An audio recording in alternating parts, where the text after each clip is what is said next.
The Pittsburgh media scene is kind of that fishbowl where everybody knows each other, and Matt and I have known each other for years, but oddly have not had an opportunity to work together until this point. We've been with competing outlets, and then our paths just did not cross. And we were about to work together a few weeks ago before COVID-19, before a pandemic, and before the world just changed. And as you can see, home studios, and Matt has that wonderful backdrop that I still actually have to get sent to me. So we here at Pittsburgh Sports Live are able to reintroduce Matt Gajtka here to our airways. He actually hosted our first now two of two post-game shows before all of this happened, post-game shows for Pitt in their ACC tournament that ended up going right to where Pitt would lose, so it's not like we missed any. So he got Pitt's two games in there, and we didn't get to do anything else. I didn't get to be a part of those. And I get that most of you probably subscribe, not just for my shows, My Beautiful Face, but also probably for the player interviews, the coach interviews, and our post-game reactions. That's a lot of our hourly content throughout each week on Pittsburgh Sports Live. So we can't provide all of that to you right now. So we're definitely, turning up the heat in terms of guests, turning up the heat in terms of these shows, and even trying to throw new things at the wall, which will kind of lead into this. So I'm your host, Mike Asti, and this will be a special edition of Mic Drop of my show where I will kind of talk some sports with Matt, since we've not been able to do that officially in the past, but also guide you through the introduction of what he's going to now provide on Pittsburgh Sports Live and an idea he had with us to be able to use that backdrop. And I think it's a good idea, but it will actually require some of your interaction, unlike what else we've done here on the channel. And I mean more than just typing in our live chats and comments and criticizing our tweets. I'm talking about maybe one of you will get an opportunity that if you really don't like me, you'll be able to put me in my place on this potential new show. So that might excite some of you.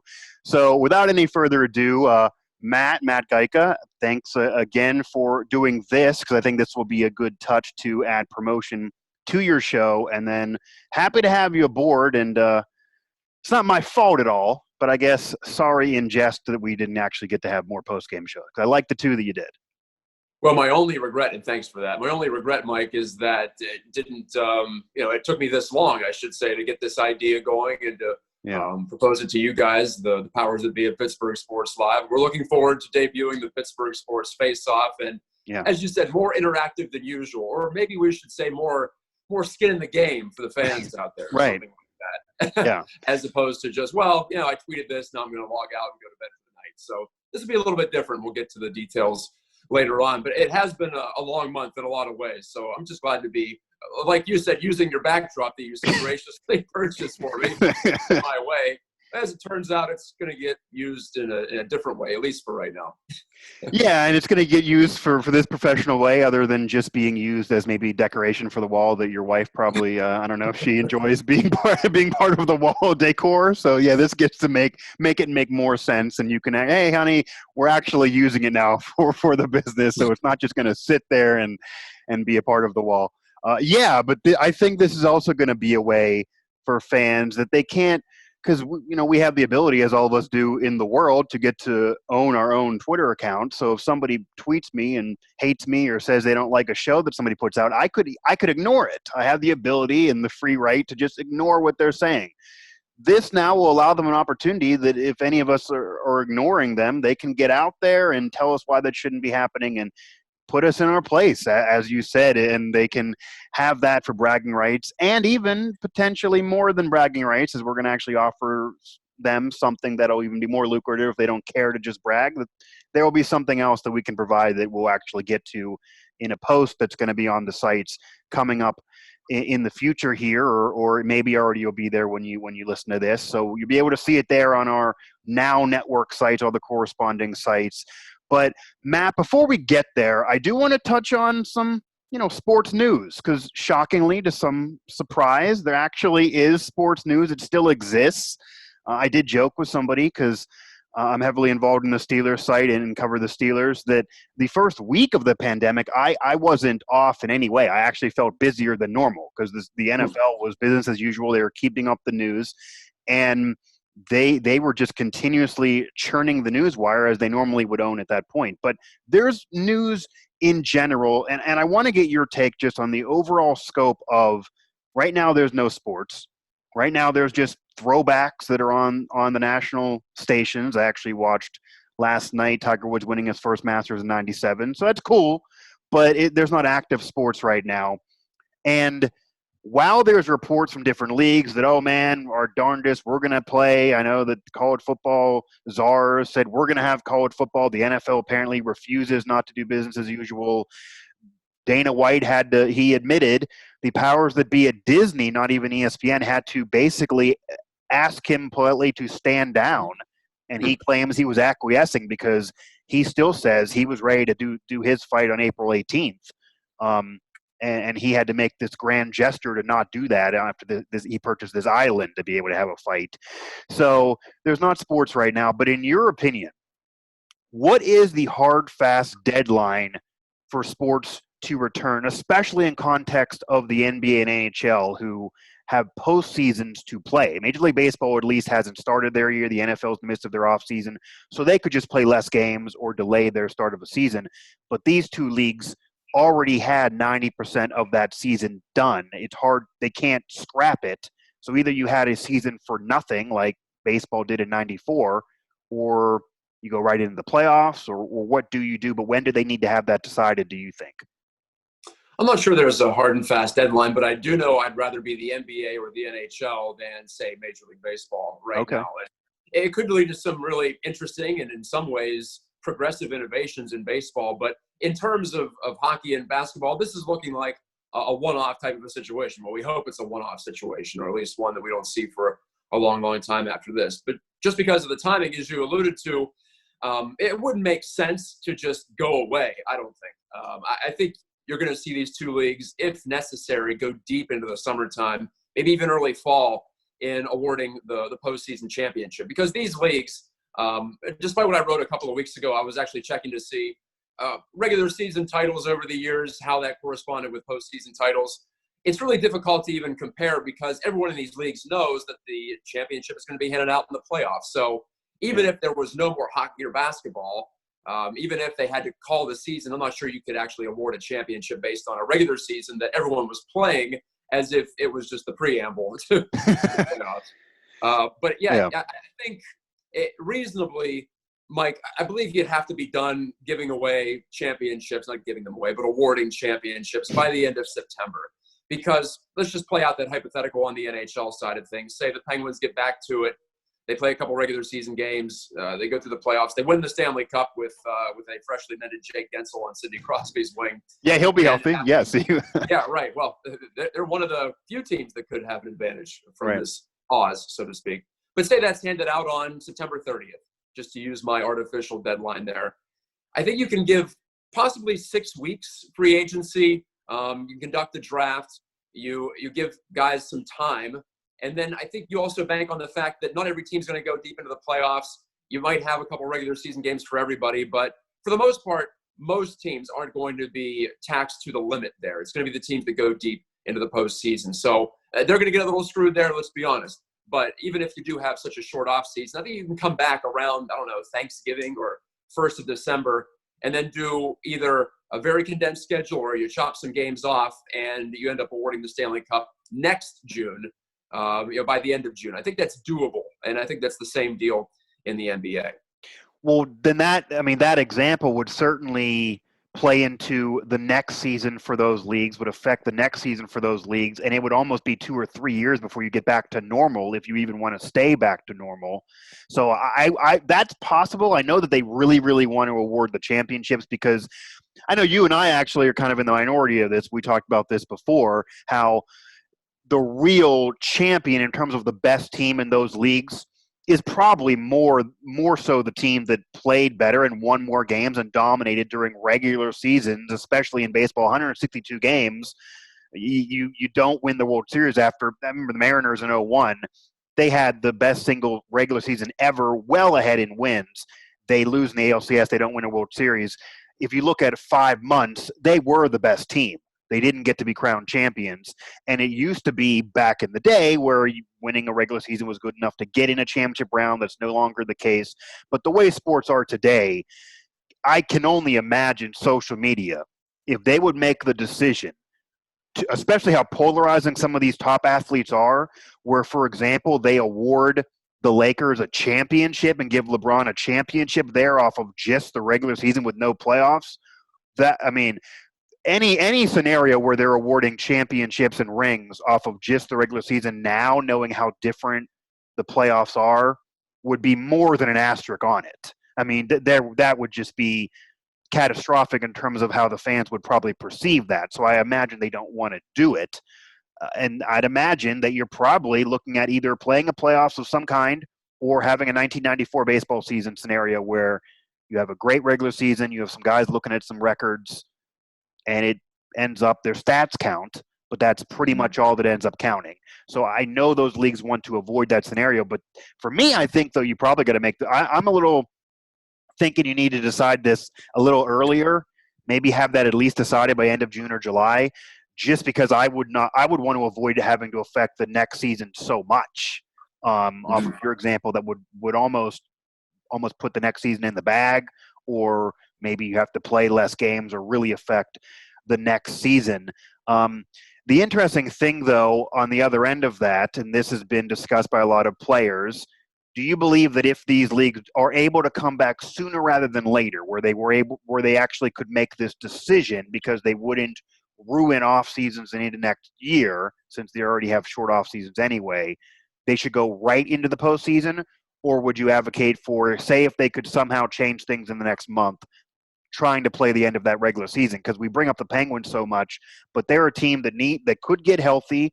They're a team that, when Crosby made that comment, got criticized because they've been up and down in terms of playoff positioning, and they want to lock into where they are now. But would you want to jump right into the postseason, or try to play regular season out if you could? No, I'm very sympathetic to the players who say that you can't expect us to go 2, 3, even 4 months, I guess, and then jump right back in. And the first competitive play that we have is a postseason play. I don't think that's fair. So I'm okay with playing a truncated version of the end of the regular season, just to get, well, first of all, if we're looking at the NHL, and I know most of our could we do playoffs with maybe a preseason quota? Maybe you could have games that don't count for a week and a half and then go in the playoffs? That's possible, but you also have the issue that some teams have played 69 games, some have played 70, some have played 71 and 72. So I'd be okay with having each team play at least one, but have every team, if possible, at least close that gap in terms of the discrepancy of games played, because it's also difficult to say, well, here's the cutoff line based on points percentage or winning percentage, whatever you want to call it, as opposed to actual points or position in the standings, the raw standings, as we saw at the end of the season. So there are a couple of different ways to go. I think your idea is intriguing, though, especially if the NHL, for instance, goes to this idea we've seen put out there that there would be a 24-team postseason. It could happen. I think it's very much in the realm of possibility. But if you do that, then you're including all the teams that have any kind of argument whatsoever for playing the rest of the regular season games out. So then perhaps you could do 1 or even 2 preseason type games in order to get your house in order and figure out what's clicking, what's not, who's in better shape, who is more locked in, and just getting an idea of the general state of the team. So for both players and coaches, I think it's very fair to have something before the playoffs. But the problem is it can't be very long once we get back. Even if they got back, well, what's the best case scenario right now, Mike? I guess it's like June 1st, possibly. I would say that's kind of what I'm. Yeah. That's what I'm. My hypothetical is better case scenario than I guess what you're saying. But we don't know. But if that best case scenario hypothetical could occur, then I would think they would make sense to not go right into the playoffs. If it's your example, it might be more looking like a week preseason and then into the playoffs, because then you're really screwing up 2-3 years down the road if you really need to play these last 10, 15 games. Yeah, they're not going to play the last 10 or 15 games. I think it'll be a shortened version of that if they do play. That's where I would stand on that. That's my prediction. Yeah, that's probably what's going to happen. And there's no one's going to ever be able to be 100% happy with this situation because it's incredibly unique. No one's ever dealt with this situation. There's no veteran who running any of these leagues that can say, well, I handled this way. Mm-hmm. The guys who've handled it anything similar to this are unfortunately have passed away or are well retired. So anyone running any of these leagues now, this is incredibly unique, and there's no way to say you're doing it the right or wrong way, because we We just don't know. Now, you mentioned that tournament in the NHL, and the interesting thing, I actually saw that even teams that are mathematically eliminated would be thrown back in. Like the Red Wings would have to play a playoff game. I saw in one of the scenarios, even though they don't even want to be in the postseason. Okay. I mean, that they don't even want to be there. So that's insane. They would actually argue against playing the playoffs. Do you imagine being a Detroit player right now? You're probably mentally checked out for a while if you're not someone fighting for their job. And then you have to come back and whether it be play a regular season game or, heaven forbid, they admit all teams into the playoffs. That's a little much for me. I'm okay with 24. In fact, I think I proposed 22 a couple of weeks ago publicly. So just because if you go to the 22 spot right now, that would be equivalent to the worst team to make the NHL playoffs under the current 16-team tournament format. So that's why I picked 22. It just felt like that's about as much as I'd be willing to reach down into the middle class and getting close to the lower class of the NHL. Yeah, and I do think that would make the most sense, and they probably feel like they have to do that just because that would then try to eliminate the argument of certain teams saying, well, if we had those 10 other games, we could have gotten a hot streak and we could have got in and crawled in, and then you never know because there's been 8 seeds that have won in the playoffs, which is true, and you would have a hard time arguing against it even if you don't predict that to have occurred. So this would at least get rid of that argument. Mike Asti, Matt Gajtka here, Pittsburgh Sports Live, and we are in the midst of talking sports, but also going to segue soon, not yet, but soon into announcing and getting more detail on a new show we're going to add to the channel, especially now in the midst of not having the games, not having the player and coach interviews. That we will mix some of those as guests on my show and others, but this is going to be a fan interactive show, so it'll make it more worthwhile for the subscribers and maybe even worthwhile for some to add on and subscribe if they aren't already there. Now, we mentioned the NHL format, and we talked a lot about the NBA and NHL and leagues that right now are the most desperate because they're in the middle of league seasons and they need to hand out championships.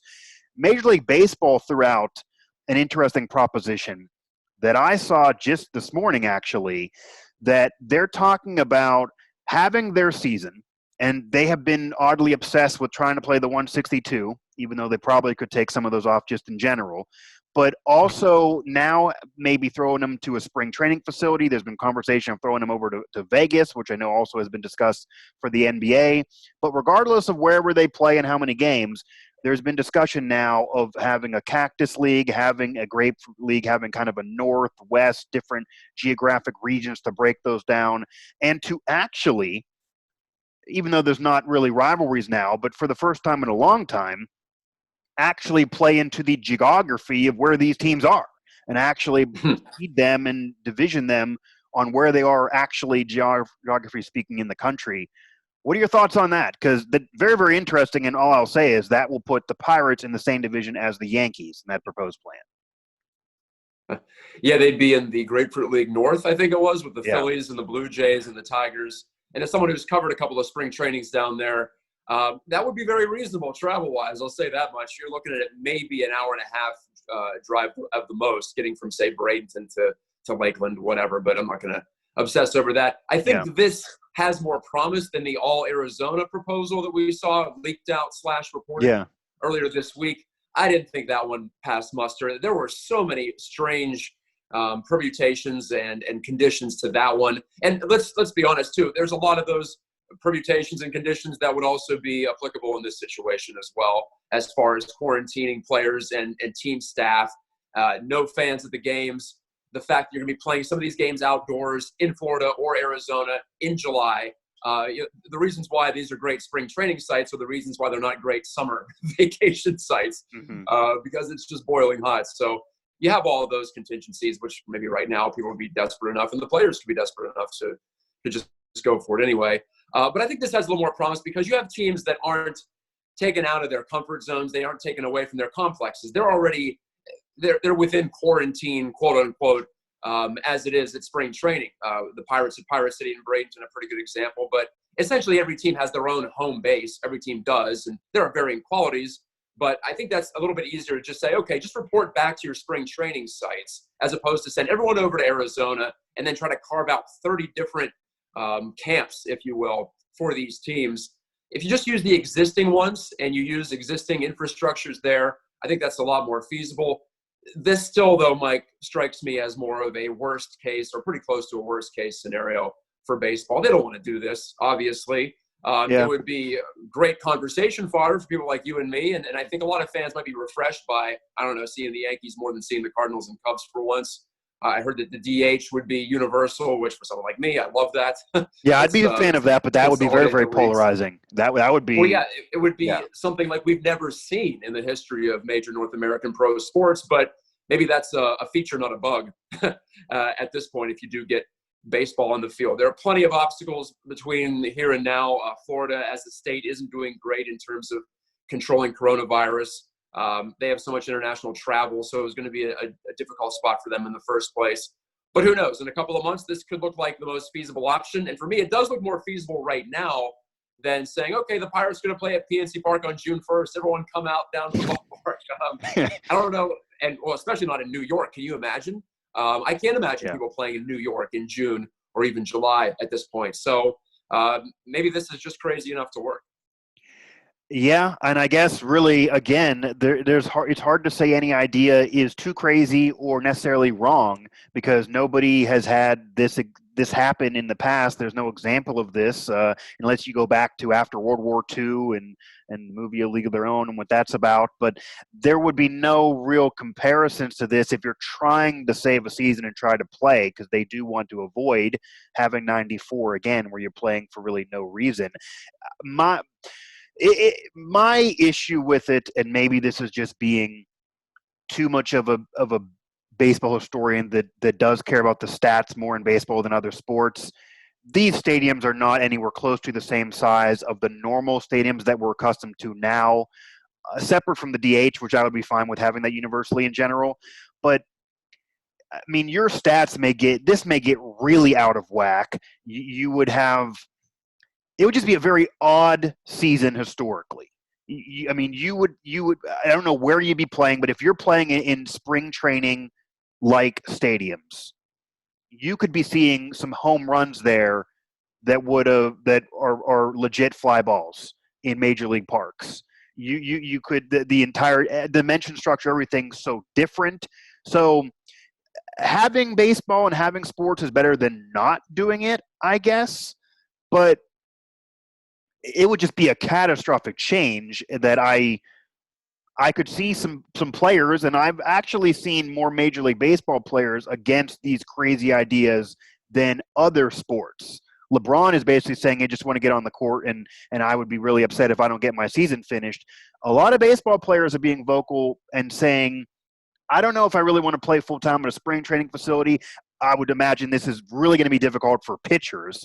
They don't have to worry about hitting, but it's going to be a tougher road for them to keep these balls in the ballpark after the last season we just saw in Major League Baseball with all those home runs. Well, it could be the case. Also, the Florida State League, where a lot of these Grapefruit League parks are a part of, has traditionally been a pitcher's league. So that might be more the case out in Arizona. I think the ball does carry better out there. I think that's well down the list on things to worry about when it comes to MLB trying to get their season going. And, I said maybe June 1st seems unrealistic right now. Maybe it doesn't. Maybe we continue to flatten the curve and things look great. I know in Pittsburgh there's reason for optimism. And as someone like myself who makes a living, or at least makes part of my living, calling Riverhounds games for the USL, United Soccer League, down at Highmark Stadium, they're still hopeful of getting in, if not the full season, then most of it. And, at some point, some league or some sport is going to be first over the wall here or through the wall. Will it be golf? That strikes me as more of a safe sport, another air quote situation there than you should tell others. Tom Wolf that, though. Our governor doesn't agree right now. Yeah, no, you and I had a little disagreement with him there on the fact that we're not allowed to play golf here, but they are in Ohio and West Virginia. Neither here nor there. Right. But you see what I'm getting at, though. I think that's relevant to our conversation as well. What Tom Wolf may allow or not allow here could be very different than what Gavin Newsom allows or doesn't allow in the state of California. So there are so many contingencies in that way. And like I said, with New York's very different from Pittsburgh. So maybe Pittsburgh becomes a place where this may sound crazy, but it doesn't sound any crazier than what we're throwing out there right now. Maybe the New York Mets play their games at PNC Park for the foreseeable future. That'd be cool. Yeah. Especially if you're, I know a few Mets fans in the area, but when the Pirates are on the road, maybe the Mets play there at PNC. I don't know how that would work, but it may be something they have to look to. They have to continue to think very much in unprecedented ways in this situation. Now, do you think the financial aspect, and it's not necessarily that Major League Baseball cares as much about the small market teams in comparison to the other leagues, but if you have a season where you're throwing away any of the ticket sales, fans, I'd imagine fans, especially if you start earlier, if you start anywhere near in the June neighborhood, they're probably not doing it with fans in attendance, regardless of where the idea exists, what's happening, who's running it, or where the divisions are. I'd imagine you can't start right away with fans there. So especially if you go an entire season without fans coming and you're not having that gate money, do you think that plays a part at all where franchises like the Pirates or Tampa Bay, a winning franchise that doesn't really get fans in general, I mean, this could greatly affect some of those franchises that may hurt their even in existence 2-3 years down the road if this would happen long term. Is that at all a factor, or are the league's just not going to care? And they're, so sorry, but we need to. No, I think the league may have to make concessions here. They may have to expand revenue sharing. I think that's in place certainly for the NHL as well. But like we said, they've gotten most of their games in, so I think this is more of a baseball concern. And if this was an entire season issue in the NHL, it would be even a bigger deal than Major League Baseball. Yeah, Calgary and some of those franchises would have a big problem if they played 82 games with no fans coming in. Yeah. Yes, exactly. The NHL is the most gate-driven of our four major team leagues. So they don't have to worry about that, perhaps, although they would take a pretty sizable hit with no end of the regular season. But for baseball, yes, there's no reason to think that MLB wouldn't make some sort of an adjustment or concession to these teams. Well, most of them, all of them, are going to be missing out on gate-driven revenue this season. I know we all like to talk about the fact that the Pirates are on even footing with the Yankees and the Dodgers in terms of that advanced media stipend they get, but beyond that, they are very much not in the same ballpark, if you can pardon the pun. So yeah, a team like the Pirates or a team like who knows, you could just name your mid-market to small market team. You mentioned the Rays, the Marlins. If no one shows up to these games, how financially viable or how good of footing are they on in terms of the ownership group, all of this. So that's going to be an individual type of a thing in terms of team by team that we'll have to figure out. They'll have to figure it out. We'll be watching and very curious how they figure it out, because it's not going to be easy. Yeah, and I would imagine that at least the ratings will probably be through the roof, because everybody's going to be thrilled to see some type of actions of sports that actually counts on their TV. So even if people aren't working from home throughout the entirety of those seasons, the ratings and maybe appointment television may increase, and people may set more of a marker to actually make sure to watch, because they don't want to take it for granted, because all of a sudden we woke up one morning and sports were gone. I don't think anyone ever thought that was really ever going to occur. Matt Gajtka here, speaking with Matt about sports and about the lack of sports right now, but also I got to ask you, you're going to have a new show here on Pittsburgh Sports Live. It's going to be a little different than all the other shows in terms of it's not going to be as, I guess, hot take heavy or as guest heavy as say mine or some of the other ones, but you're going to have more interactive with the fans and with our subscribers and any of our followers on social media to be able to maybe shut me up or anyone else here on our network. So what do the fans of Pittsburgh Sports Live, the subscribers or fans of any of the now networks, potentially have in store, and why should they get excited to get involved in this new show? Well, I think this is something that we haven't really seen in the Pittsburgh sports scene. Maybe if you're going back to the days of Stump the Schwab on ESPN Classic, I was always a big fan of that show. Or if you're just a game show fan, I think you will enjoy what we're going to present to you here. Or if you're a trivia fan, if you're a sports fan, you pretty much almost have to be at least somewhat of a follower of trivia. I know we've all taken pride of the things we remember, or at least I have. Thank my genetics for some of those Rain Man qualities. That's great, but hey, it's up there, so I'm going to put it to use. But I've always been intrigued by the pros versus Joes dynamic as well. So no disrespect to the fans out there, of course, but I think a lot of us in the business, yourself included, Mike, myself included, we take pride in what we know, what we remember about certain events in the lifespan of teams and players that we follow. So I think here's a chance to prove it, right? See how Yeah. good you are, see how much you remember in the realm of Pittsburgh sports specifically. So selfishly, I've always wanted to host a game show. I think that's a lot of fun. I'm always very envious of guys like Alex Trebek and Bob Barker over the years. Those were big formative role models for me coming up in the business, as strange as that may sound for someone who's settled in the sports realm. But I just love that showmanship part of it. And I like the competition. We're lacking in competition at this moment, right.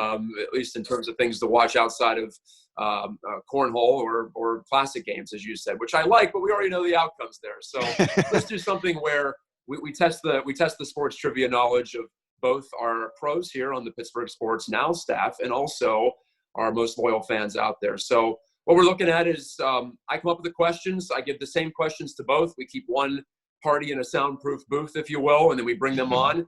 And we see, we'll start with the fan, and then we'll bring the professional media person on after that to see if they can match the fans' total and number of questions answered correctly. Like you said, Mike, we'll have more of the details there on the website, but we do have prizes lined up. We're excited about that, getting some of our sponsors engaged too. So in this strange time of pause, as the NHL would put it, or suspension, as the NBA would say, I think we could afford to bring this type of thing, to bring some more non-traditional competition to the Pittsburgh Sports Live airwaves.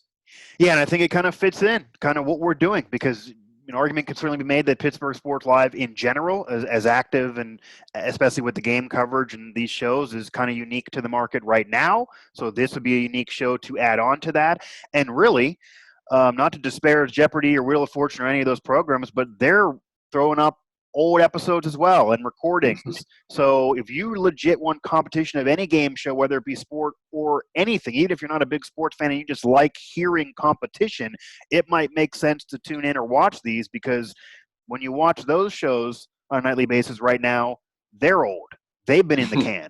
They're not taping anything new either, and who knows when they're going to start taping new, because those hosts you mentioned are kind of up there in age, so there might be a concern, especially Mr. Trebek, with his immune system and who he can be around. So I hope this does not ceremoniously retire him, but I'm not sure how he can be hosting anything. I mean, I guess they have 6 feet away while he's host to contestant. They're more than that, but it might be difficult with him actually being the host. So maybe that's done. Maybe those shows in terms of new ones are done for a year. Maybe they're going to look different with new hosts. So if we don't lose Matt to being the host and replacing Mr. Trebek and being the host of those 2 shows and living out his dream, then there is this opportunity here with Pittsburgh Faceoff that will debut sometime in the next week or so, I'm going to assume, from whenever this gets follow our channels. We'll have more of a solid idea of the time frame.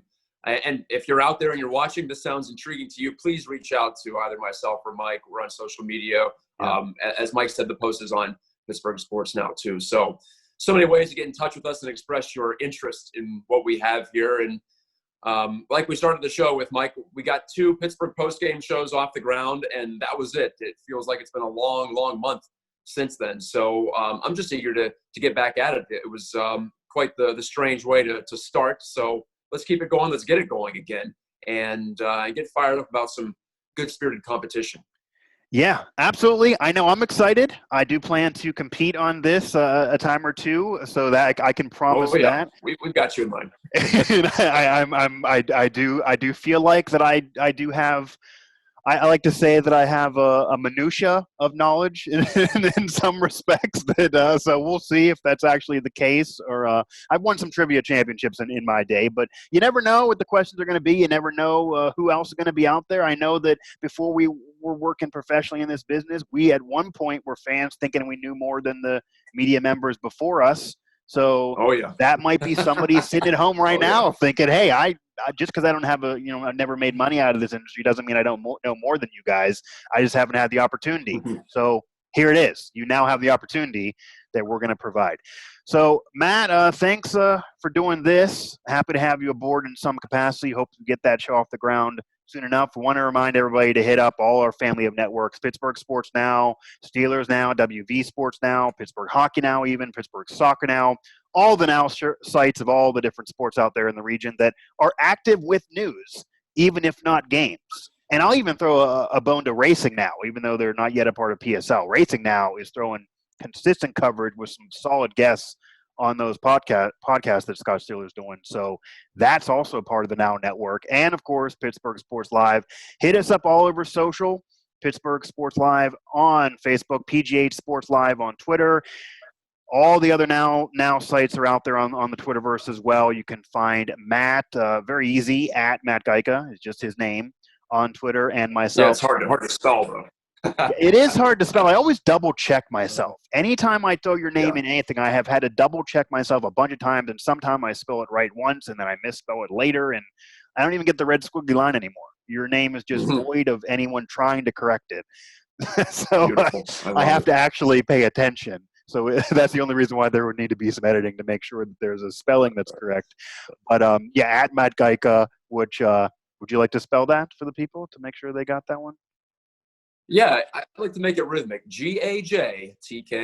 I've said that a few times. There you go. There you go.